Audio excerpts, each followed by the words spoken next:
আসসালামু আলাইকুম। এখন আপনাদেরকে দেখাবো বেহুলা লক্ষিন্দরের বাসরঘর। এই যে বেহুলা এবং লক্ষিন্দর শুয়ে আছে, আর এই যে সাপ দংশন করেছিল গোকরা সাপ, সেটা হচ্ছে এই যে সাপ। আর এই যে বেহুলা এবং লক্ষিন্দর শুয়ে আছে, আর এই গোকরা সাপ এই লক্ষিন্দরকে দংশন করেছিল।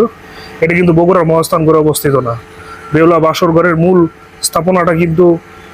স্থাপনাটি এই বগুড়ার মহাস্থান করে অবস্থিত। এটা হচ্ছে রেপ্লিকা।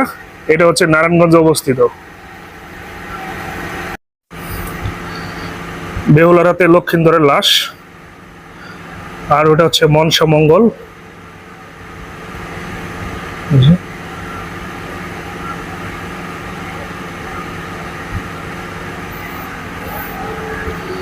ওটা হচ্ছে নদীর চাঁদ কুমির।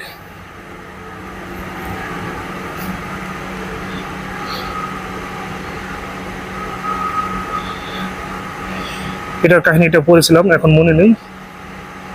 নদের চাঁদ কুমিরের কাহিনীটা পড়েছিলাম, বাট এখন মনে নেই।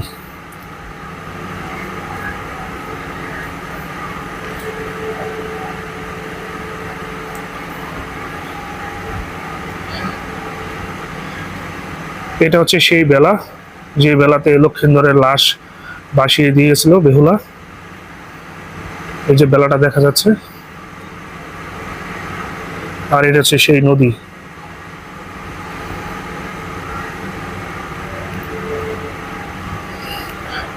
যমুনা নদী।